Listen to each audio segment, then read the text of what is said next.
asalaamaaleykum. waaw papa ginnaaw bi ñu la nuyoo ñu bàyyi la nga présenté sa bopp nuyu sénégalais yi lay seetaan. waaleykum salaam man la El Hadj Suluxu Ndiaye ancien combattant matricule 259 F10 30.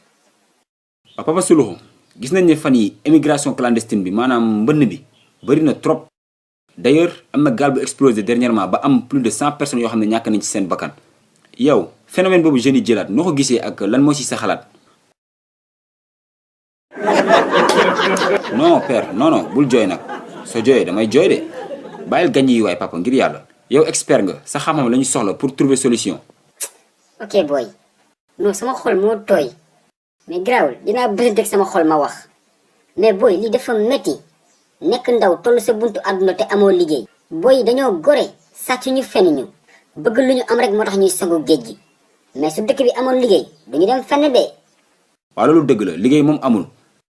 mais nag est-ce que loolu solution la est-ce que war na tax ñuy song ndox bi. dafay mel ni suicide quoi père.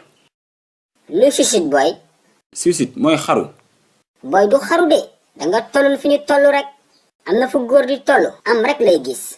waaw loolu aussi dëgg la mais comme yow boroom xam-xam nga dañoo bëgg nga wax ñu lan moo tax xale yi di songu géej gi ak naka lañu mën a def ba trouver solution quoi. boy xanaa déggoo olof wax naa la ñàkkum xëy ji la. boy xanaa xamoo gouvernement africain yi ñoo amul tactique de jeu mais suñu amoon tactique de jeu boy duñu génn di jégaani de.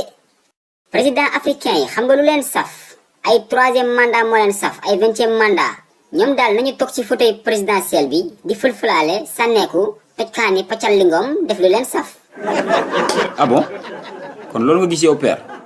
waay da ngay laajte booy yow mi sax sa baay bu nekkoon président say poste day duuf laa la wax poste yi duuf ngay yor kon heure bi yaa ngi tugal di macc tàngal.